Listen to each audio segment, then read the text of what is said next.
And thank you very much for joining us. I am Yori Folani. Hope you had a great weekend. And my guest this morning is Mr. Jide Ologun. He's a legal practitioner and political affairs analyst. Good morning to you, Jide, as always. Thank you very much for making time for us this morning. Okay, so the by-elections, I suppose on the political calendar, the by-elections have come and gone. A sort of a mixed bag of reporting. I don't know if you'll agree that by and large, it has gone well, which is not the same as to say that there were no problems anywhere at all. For instance, the reports are that, let me see now, reports are that, well, APC swept Lagos, Oyo, Ondo, and then there were apathy and irregularities marring the by-elections in other places. That's paraphrasing one newspaper's headlines about the matter. Would you say that pretty much sums it up? Absolutely. And these are typical features that we have in our elections as we continue to invent and reinvent. And it clearly shows that the mindset of some electorates have not changed, and that the political atmosphere also has not changed so much, because if you isolate places like Enugu and Plateau State and some other areas, we had reports of thuggery, yes, and ballot snatching and disruptions, which by now I believe we should have overgrown as a nation. But interestingly, that is where we are now. And I thought over it and came to a conclusion that, you see, with the level of poverty we have in the country, it may be difficult to depart from the kind of violent interventions that we have during some of our elections, because some are still of the mindset that when elections are on the stage, it's time for them to benefit. And there are still the politicians who believe that they must get involved to disrupt the process. And it's quite, but generally speaking, and it was reported to have been quite peaceful. And again, we had the regular feature of apathy. Well, again, yes. So this except for Ondo State, where reportedly the turnout was impressive, so. The point you make about the attitude of our people, you spoke of them as the electorate. Because of what I'm going to say, there are those who don't even bother to go out and vote at all, which is unfortunate. But that point you spoke to, that our people see an election as not an ordinary affair, let it lie wherever it falls, doesn't seem to be the attitude of our people. They feel that apart from actually contributing, casting their vote and thereby contributing to the whole process, they feel that, no, we have to do something. You can't just let things pan out the way they will. And that's a problem. So we go back to the whole question of our political education, not just for the electorate, not just for the candidates themselves, but our whole attitude, which does not exclude those I said who have said that, I'm not going to be, I don't vote, I don't go, meaning that they've given up, they don't trust the process. They've involved, we involve professors, we involve people of NYSC people, and you saw the reports that were coming through that, in fact, I think somewhere we hear that there were NYSC members and 2 other INEC officials that were held hostage. So this is outright criminality, and you seem to be indicating that, well, it's not going to change anytime soon. Exactly. The background of political culture is also defined by the governance deliverables. Where you have good governance, and the primary purpose of government as enshrined in our Constitution, Section 14, subsection 2, that states that the security and the welfare of the citizens shall be the primary purpose of government. Where you have that, and the welfare is well taken care of, then you won't have the resources for violence that you have. You see, because for some electorates, it's when elections are around the corner that you can grab from the politicians. So for them, it's like their season of harvest. And for the politicians, electioneering in Nigeria is a gateway to the highest point of wealth creation in the nation right now. It's a high-yield environment. And they also leverage on that to mobilize all the stakeholders that can help them get there. Recently, the former governor of Rivers State and a former federal minister was telling the youth that why do you need to travel out of the country? Nigeria is a place where you can wake up and become a governor. These are strong statements. So unless we make the political environment less business-like and we focus on rendering services under the tenets of democracy, creating commonwealth for common good, we are not going to move away from where we are right now. So that's why you see that level of desperation. And I did a comparison. In the UK, for instance, parliamentarians were resigning. You recall the case of Boris Johnson, that, hey, this is not what we promised the people. We cannot continue with you like this. So how many parliamentarians can resign in Nigeria? Because of insecurity. Exactly, on a principle. How many of them are focused on what we should deliver to the people? So these are all these things. I mean, at a point in time, we were discussing the SUVs given to National Assembly members, and one of them came out to tell us, oh, the federal ministers have 3. Is that the argument? Now, by extension, because I like to extend my analysis, by extension, if the federal minister has 3, let's even assume, and we have about 48 ministers, multiply 48 by 3. Then you now look at how much it cost the country to fuel those vehicles when the pump price of PMS is now above 600 naira. And you look at the impact of that on the economy of the nation, particularly when you now extend it further to the global environment and ask the simple question, is Nigeria buoyant? How much? We are owing trillions naira. So these are issues. So we are yet to arrive at a good governance focused system.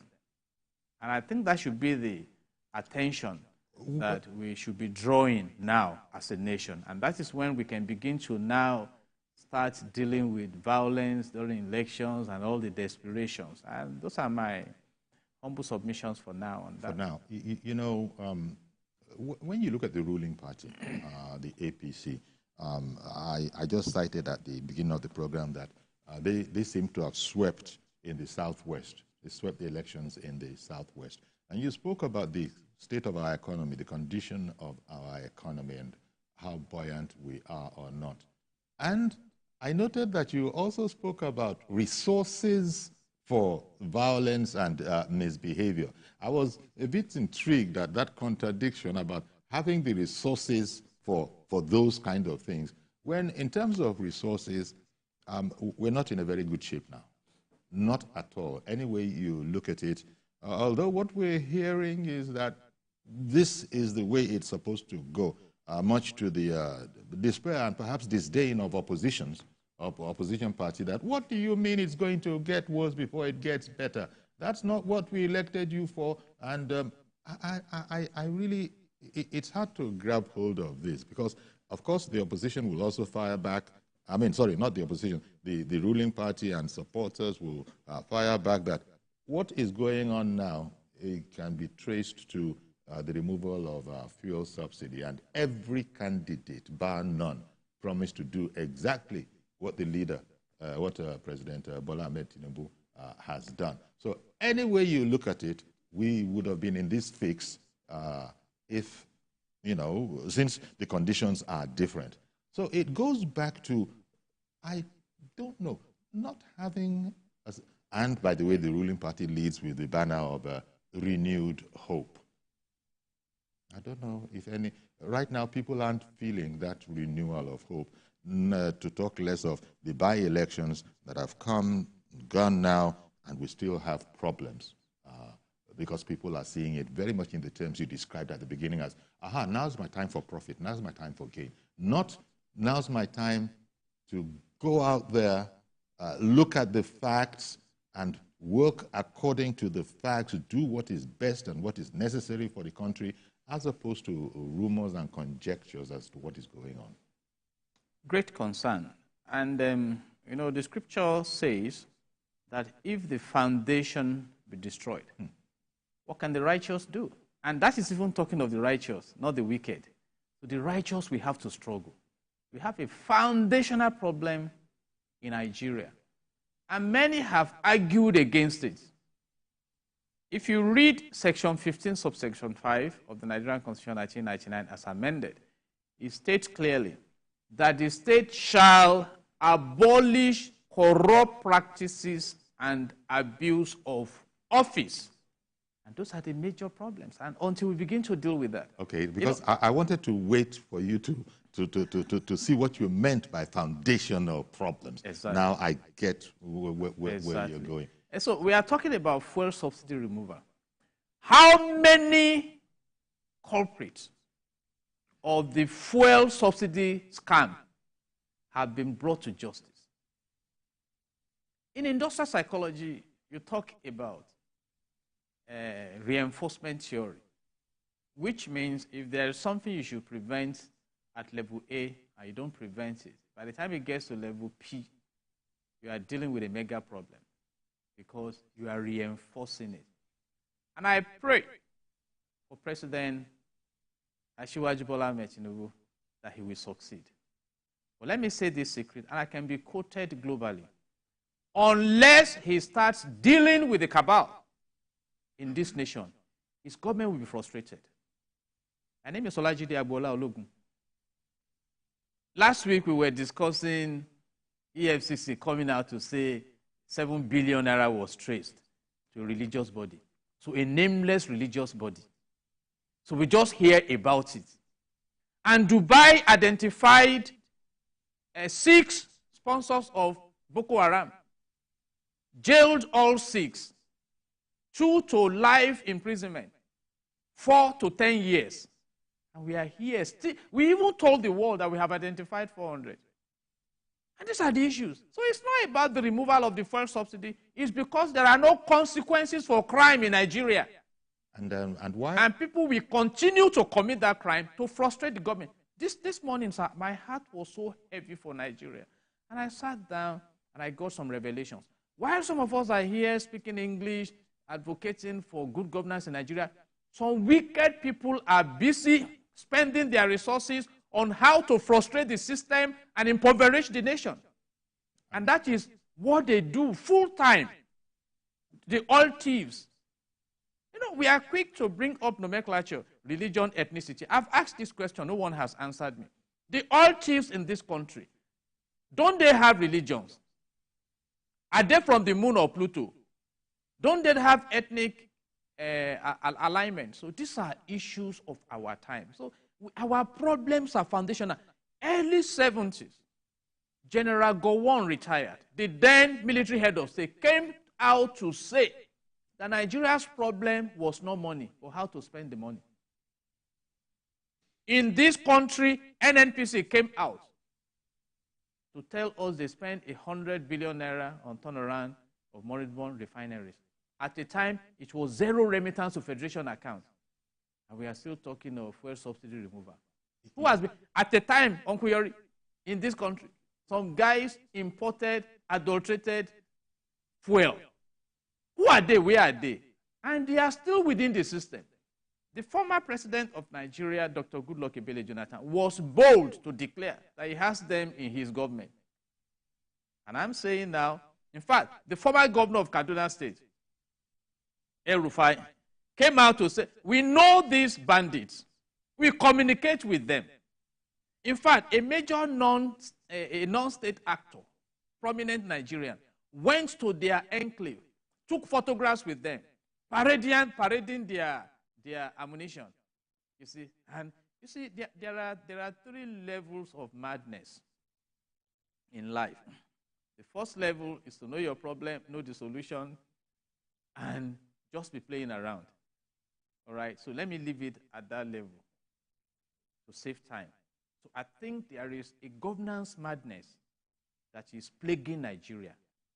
And until we wake up, so now, sir, we are talking about politics. Now, kings are being killed in their palaces. Kidnappers are entering the Federal Capital Territory freely.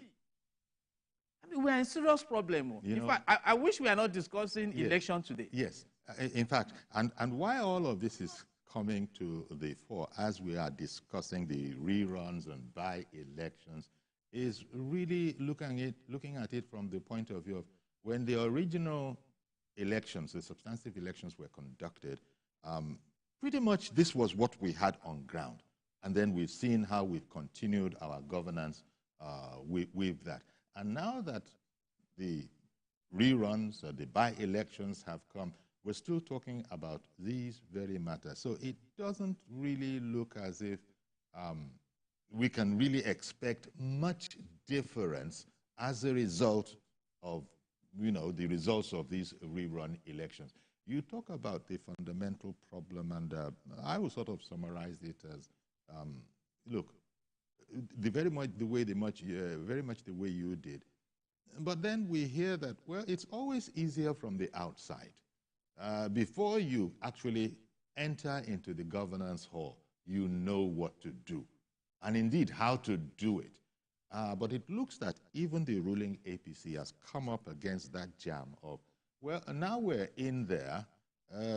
Actually, we can open the windows and open the doors as much as we want because we occupy the house now. But then suddenly we find out that, keep that window closed, metaphorically speaking. You don't need to open that door all the way. And of course, it all goes back to, continuing my metaphor, we have to ensure that we still have a country to govern. And there are some things that were not really seen for what they were, but now we have to contend with them. And I'm afraid we're not at liberty to share with you all that we know. I wish they would say it like that, but of course, it is never said like that. But that is the way people are discerning it. And so we still have this matter of irregularities at elections, apathy in some cases, meaning the people have given up. They don't believe in it. But the government is telling us that they are actually doing their level best. In fact, only last week, as you were saying, we speak every day. They were saying that, the right things have been done. And you alluded to it, the right policies have been floated. The next step is to actually get the people, get politicians to work for them. And there is a suspicion that there are many who are not able to work for these very laudable policies simply because they themselves will be affected. I just said it. If you read Habakkuk chapter 1, verse 4, Habakkuk 1:4 says that the law is perverted. In fact, another translation will tell you the law is crippled because the righteous is surrounded by the wicked. So they prevent justice from proceeding. And that is what we are telling the government. Your right policies will be jeopardized by the wrong crowd. There are some people the Bible describes as so wicked that until they carry out wickedness in a day, they cannot sleep. Because why do you explain that some people just want to terrorize the nation? And that's the point we are making. Now, let me... Meanwhile, people are lining up to vote, yes, hoping against hope, hoping for the best. And let me now bring it out to the political environment. It's really so sad that we are not focusing on what we should focus on. Can we say that the lifestyle within the political elite reflects the reality of the nation? The answer is no. So it's like a chairman said at a time that all you need to do is cross to our side and your sins are forgiven. So now all you may need to do in Nigeria now, and I'm bringing out facts and statements of top politicians, is to just go into political office and you are financially, economically settled. But that's not the Nigeria of the renewed hope vision. Sir, Inside hope, hope is made up of 4 letters, H-O-P-E. The H stands for help. If you cannot help your citizens, hope is useless. The O stands for opportunities. You create opportunities for the citizens. And that is why I'm happy that we started reading about those who started looting palliatives, money meant for humanitarian issues. Because I argued against palliatives. Sheikh Zayed, of the founding father of the modern UAE, now late, said, wealth is not money for developing people. So I don't need palliative. Create opportunities. Indeed. Investors are running out of this country now. Let me come back to you for the P and the E. In the meantime, Mukhtar in Kano has called in. Good morning, sir. Hello, good morning, Uncle Yori. Good morning, sir. How are you doing? Thank you very much for calling in. I'm well. I really commend and appreciate what Mr. Jide is saying. I really appreciate and commend what Mr. Jide is saying. Mr. Jide is telling the truth, the naked truth, to the whole world, because he enumerated Nigeria problems and he gave a history of the problems of this nation and he listed them. So if I were to be the president of this nation, I will take the advice of Mr. Jide, who is now speaking, and sincerely speaking, I have never enjoyed a program of TVC like this today, because he's telling the naked truth to the whole world, to the whole Nigerians, because there are numerous of problems that we have never identified and we have never attempted to solve, because all this renewed hope is a deceit. It's a deceit. Let's face the reality. There are numerous problems that are militating against the lives of Nigerians. The hardship we are going through, the military, the peace, the prices, the economy, and the political stability of the nation. But the leaders are all going for their own interest in the political arena. Mr. Jide, I salute you, and I say kudos to you. Thank you very much. Well, thank you very much for calling in, Mukhtar, in Kano. So that's the Nigerian, and there are many, because here you are, I dare say you're not speaking for yourself. There are a lot of people who see it also like this. But then you also have to look at it from the point of view of those who are saying that this is how it is going to have to be necessarily. But for how long? When I say this is how it's going to have to be for some time, it's because no man is an island. The APC won the election. The president is in place. He's put all of these programs in place. People are analyzing them. They're saying in the circumstances it's the best we can do, but people are not at all sure that they are being pursued with all sincerity. When I said no man is an island, Mr. President with his ideas can't work it alone. He needs people around him. Do we have square pegs, how do they put it? Square pegs in square holes and round pegs in round holes? Or is there a mishmash? Okay. I mentioned help, I mentioned opportunities, and your issue is now addressed by the letter P, power. By Section 5, by virtue of Section 5 of the Nigerian Constitution 1999 as amended, the president is empowered with executive power. He has the Federal Executive Council. He has the ministries, departments, and agencies. He has international collaborations under the United Nations Sustainable Development Goals that will be evaluated by year 2030, otherwise known as Agenda 2030. So the resources are there. But if he is sentimental, he will fail. I just said it now, sir. There are people who feed, who drink, who sleep on wickedness. Or and they will do... Which is the same thing. You see, the advanced level of self-interest is wickedness. Okay. That is a capsule. Okay. Who will do everything to frustrate everything good. And if you think we're going through that now? We've been going through it. Sir, NNPC was established on the 1st of April, I think 1977 or thereabout. What has NNPC delivered to Nigeria?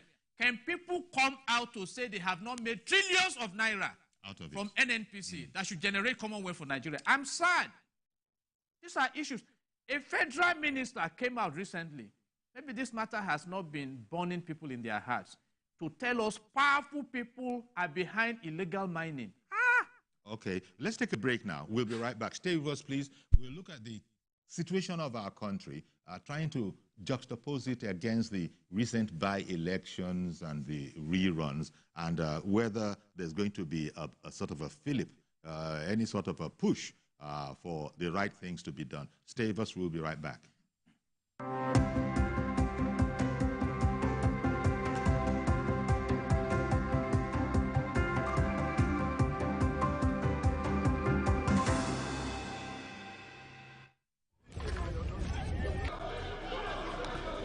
Every second, every minute, every hour, and every day, time doesn't just tick away. It's a countdown to political decisions that shape our world. This country must move. Imagine the impact these decisions have on our lives. Some are consequential, others may leave us intrigued or baffled. You will have no better friend and partner than Nigeria. Step in and feel the frenzy like never before. Join me every weekday for an hour of fact-finding interviews where questions cut to the core. What does Tinubu has that other 17 candidates do not have? I will dig in to get to the heart of issues, from local politics to global insight. Join me as I unearth the power plays, jaw-dropping revelations, and the unfiltered truth. This isn't just politics, it's unraveling the stories that matter. Brace yourself for Politics Tonight every weekday at 8 p.m., where every decision echoes along the corridors of our lives. Politics Tonight, only on TVC News.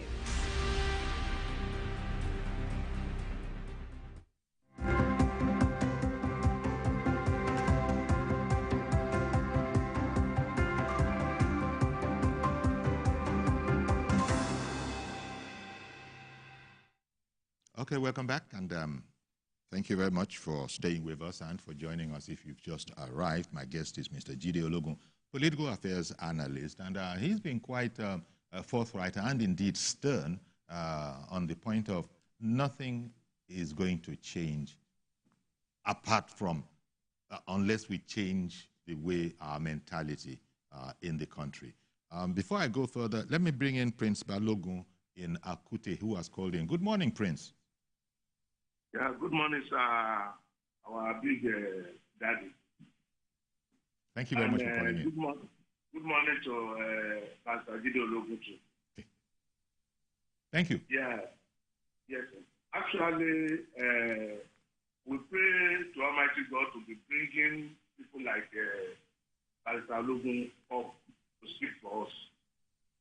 Just like we have Pastor Jide Ologun. Those are the people we appreciate in our, community.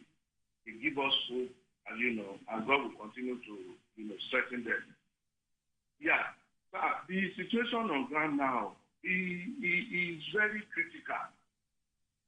Very, very critical. That it is only in Nigeria that they call Giant of Africa. That the federal government cannot, hold the baton with strong faith and confidence to fish out.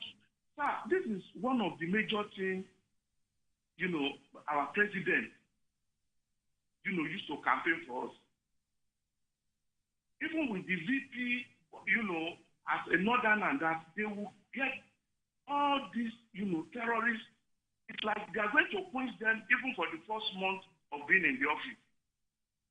What we are seeing now is terrible. Kidnapping, they even talking kidnapping in the presence of federal government to a normal business. This is unfair. This is unfair. Sir, I know how much I spent. See, I did not belong to any political party. Right from Jonathan time, I know how I would believe that, this man will help us. This is somebody I know the history. Thank God we are going into the right hand. At the end of the day, the thing will be like I think you will start regretting. I have known a lot of people in the community now that have been pointing finger to me that yes, you campaign for him, you pretend something now. I did not collect kobo from neither APC or the Asiwaju team. I still have most of those something now.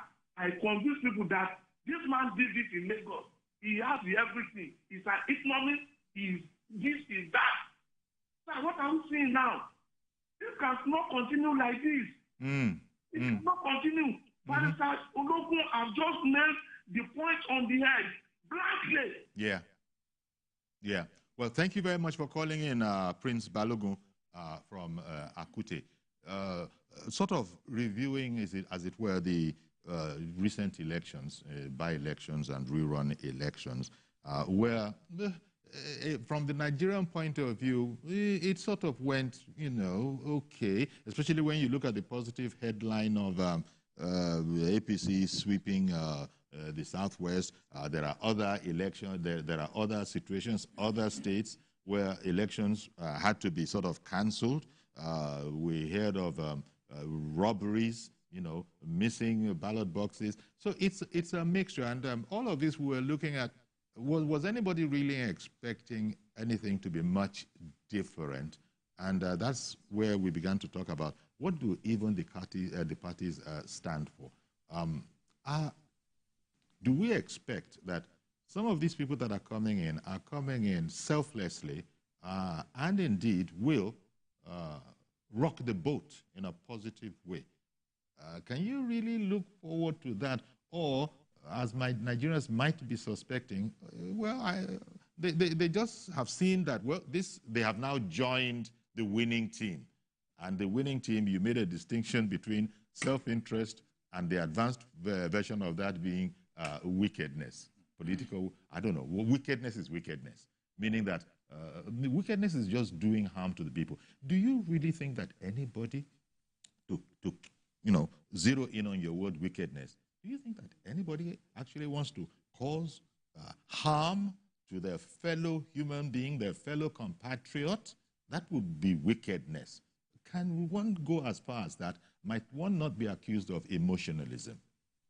Emotionalism is part of human nature. But emotionalism let me ask, is not always let fact. me ask, so what is good in criminals going into a palace to kill a monarch and go away with the queen? That's criminality. I mean, that's criminality. What is good in some top-line investors, in quotes, constructing pipelines across the ocean to steal our crude oil? Crude oil, you see, Nigeria, by my own opinion, should be the third richest country in the world. Nigeria discovered crude oil in commercial quantity in 1956, joined the producers in 1958, commissioned the first refinery in 1965. You see, and today we are talking of poverty. And let me say this. Wait, sorry, sir. All those statistics, they're factual, but you also must add that we have to accept Nigeria is not in the same league ideologically as what is the country of this gentleman, Lee Kuan Yew. Lee Kuan Yew. We're not ideologically speaking in that same generation. Thank you for bringing that. Yes, because that is a totally different ideology. Fantastic. A totally different race of people. But I don't want to keep Kolawole in Lagos, who are called in. So you come in after that. Good morning, Mr. Kolawole. Good morning, Okuyori. Good morning, sir. Good morning. Please go ahead. In 1974, I was a staff of Mobil Oil Producing. Okay.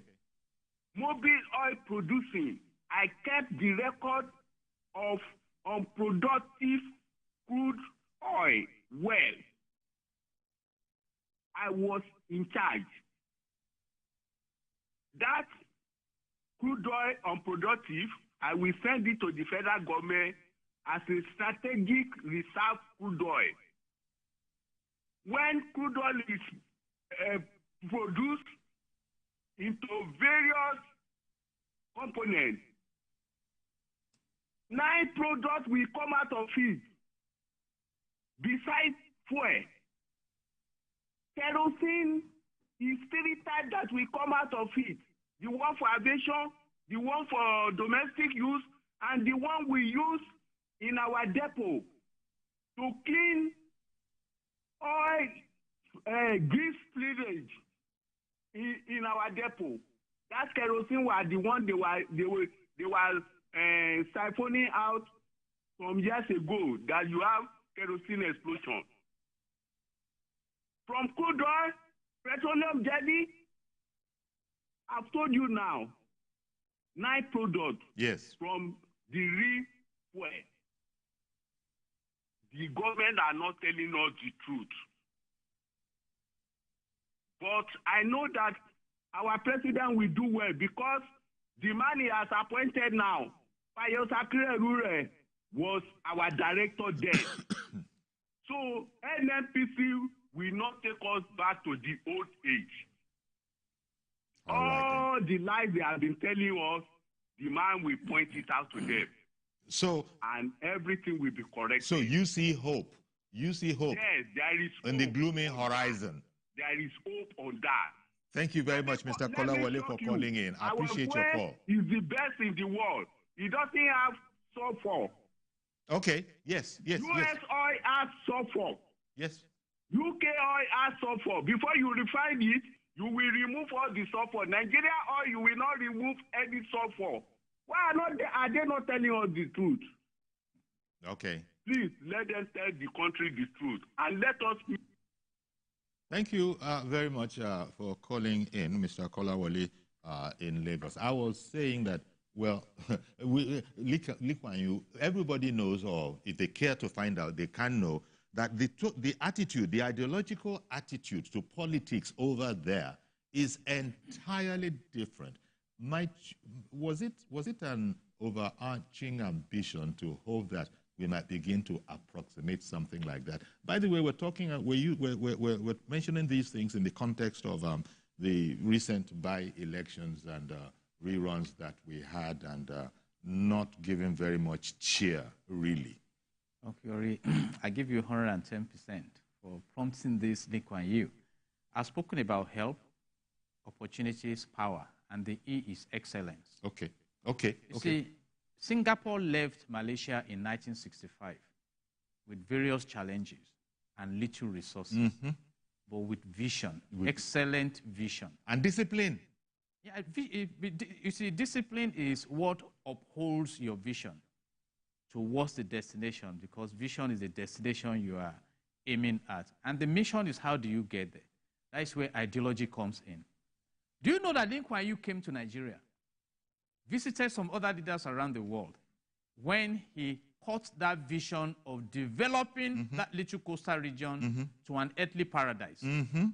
But if you read From Third World to First World, written by Lee Kuan Yew, go and read that book. When he saw the leadership mindset in Nigeria, he just abandoned Nigeria. A minister was discussing how to use state resources, build his own personal business. And the man said, these people are not serious. Exactly. And he left. Today, Singapore is one of the best countries to live and to work in the world.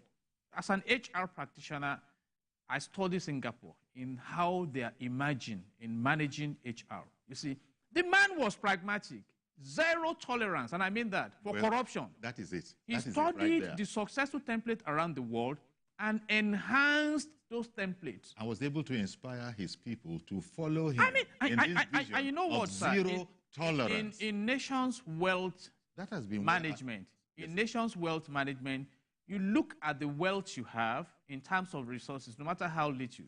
You build it up to a wealth magnet by creating the infrastructure and the environment to attract the external wealth that we call foreign direct investment. And that's what he did. So the top brands are doing business effortlessly in Singapore. The same thing that Sheikh Zayed did in Dubai. Get to Dubai today, get to Abu Dhabi, look at the World Cup that Qatar hosted. They made profit from it. And let's come back to the corruption in Nigeria. You see, that there was a man called Joshua in the Bible. Sorry, before you go further, just remember that's a good point to take off when I come back to you, Joshua, in the Bible, because this begins to remind me of what Mukhtar was saying. Mukhtar, who called in from Kano, he was saying that the place is in a mess and that there's insincerity all over the place. And we were speaking about Lee Kuan Yew over in Singapore and how he persuaded the people to follow and support him in his vision of zero tolerance for all the nonsense that kept Singapore where it was. Well, we would also like to have a zero tolerance here, but I think Mukhtar in Kano sort of indicated that we're not ready yet. And if we were, it would be different. But let me bring in Mr. George. Thank you for holding on all this while, Mr. George. Good morning to you, sir. Good morning, Uncle Yori, and good morning to Mr. Ologun. Yes. Uncle Yori, I took a look at the election results early this morning on the by-elections that took place on Saturday. And from all indications, the pattern of voting is the same with the one that was held in February last year. Yes. February and March. So I did not see any major offset anywhere. That brings me to the subject matter of one senator who came online recently and started that the Northerners are going to take a different voting pattern, threatening because their children, his own child and the child of the elite is being transferred from central bank in Abuja to Lagos. Which not what is speaking for. We know, you and I know, Uncle Yori, that the Northerners vote on principles. In 1993, they voted for a Yoruba man against their own man. In 2023, they voted, their own son was on the ballot, and they voted for Asiwaju, who is a Yoruba man. These same Northerners, 14, you and I remember 14 governors from the North, were the ones who went to President Buhari and said, okay, you can't do this. This presidency must go back to the South. Just last year. So those few who were coming to the air to make noise, if you transfer my children to outside Abuja with break loose, they were just speaking for themselves and not for the North. That's just one point I want to make there. Okay. So the Speaker, Mr. Jide Ologun, should also please bear in mind that where there are major changes, there must be a fight back. And that there is only one thing at a time that can be done. Otherwise, if you push a people too much to the wall, there will be reaction. What do you think then, Mr. George, since you brought that aspect up, yes. I understand. Maybe you need to take one thing at a time where there are too many problems on the ground. What would be your sort of stab at, Which one? What I mean by that, Uncle Yori, is that I got the point that Mr. Ologun is making, that the president needs to go drastic about going after those who do wrong to the system. That is true. But you can't do 2-3 things at the same time. Okay. One thing, after that, you go to the next. All right. After that, you go to the next. I do not believe that the president is skipping in terms of security, addressing security, and addressing corruption. This is a man that we know for strategy. That media trial pattern of not investigating anybody before bringing him to the limelight, we can't follow the same pattern again. All right, then. The only candid advice I want to give Mr. President is that he should remember President Buhari did well in many things, but in this last year of administration, he allowed insecurity to overshadow the performance that he made. That should not be allowed to happen with people who do not mean well for our system. Like Mr. Ologun said, there are many people working for 24 hours to ensure that Nigeria does not work. Those are the people the president should be hard on in terms of reaction, and he should do it one by one. That's what I mean, Uncle Yori. Thank you very much, Mr. George. Very interesting, summary of the situation. And Mr. George also he mentioned that, look, he looked at the results of the election, compared it with what happened in March, February, March, and no difference. And so that is where we actually started from. So there doesn't seem to be any difference really in terms of the outlook for the elections between then and now. So can we really expect that these people have caught a bug and have used the past few months to sort of inspire themselves that, you know, there's going to be a need to rock the boat? But as Mr. George is saying that, well, all of that is as it is, but you can only do so much one at a time. Fantastic. You know, I was talking about Joshua. In Joshua chapter 6, the wall of Jericho was confronting him, and God taught him what to do. And God brought the wall down because he obeyed. And suddenly they went to battle and won, and somebody stole what should not be stolen. It wasn't Joshua that stole it. And if you read Joshua chapter 7, verse 25, Joshua had to call that man, Achan, that your family must be extinguished. That is the instruction of God, before we can begin to succeed again. And they did that. That is why you hardly find somebody naming his son Achan today. My advice is to President Bola Ahmed Tinubu. My president, whom I respect, if you know the wicked one working against your government and you lead them walking freely, best wishes, sir. They are wicked. They will continue to be wicked. That is their blood. That is their oxygen. Let me come to national system. Okay, briefly. And I say this with all due respect. The UK frowns at modern slavery, organ harvesting and trading. And unfortunately, our honorable senator in Nigeria fell into that trap. And the UK investigated, prosecuted for about 6 weeks before he committed judiciary and jailed the stakeholders that were guilty. You see, in fact, our former president wrote a letter, sir. I was going to say, do you recall that some Nigerian public figures actually appealed? Because it's a matter of system versus system. There's also the case of Better Edu in Nigeria. There are those who are actually saying that, temper if you justice have mercy. Tolerance for corruption, corruption will destroy you. I agree with former President Muhammadu Buhari that said corruption fights back. Corruption fights back. If you must succeed, what the Lord Jesus Christ declared is that flee from every appearance of evil. Resist the devil. If Mr. President does not resist the illegal miners, the oil thieves, how can a whole accountant general of a federation steal billions of naira from the accounts? Now we are reading about Betty Edu. Maybe we'll be reading about a volleyball in the next 3 weeks, and that case is under the carpet. Who succeeds with that?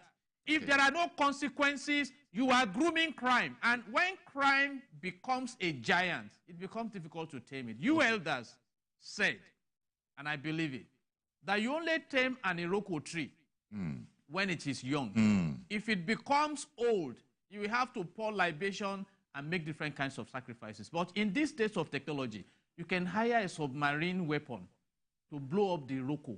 So I wish my president and commander-in-chief, President Bola Ahmed Tinubu, the best in office. I believe in his abilities. But please, sir, as long as you give the wicked one space, they will frustrate you. Okay. Did you not see when my president came to Lagos, citizens were being power, Yes. Those are bad omens. So I wish him the best, but there's a lot of work to be done on the political sphere. He is the commander-in-chief of the armed forces. He has the resources of the nation. He's been entrusted. He told us we should not pity him. Okay, we're going to have the MD, he has the instrumentality of office. So much is expected from the president. Absolutely. And people are expecting that he has the ability, and indeed they want to see the leadership that will lead towards this. You do well to remember that President Tinubu said that he is not to be pitied. He asked for this job, and so he should be held to the highest standards. That's our program today. We're going to have to leave it there for Nigeria. For now, the topic of Nigeria is an inexhaustible one. Inevitably, we'll be back tomorrow, and from there on, continue with this conversation. Thank you very much for being with us. My name is Yori Folare. Bye-bye for now.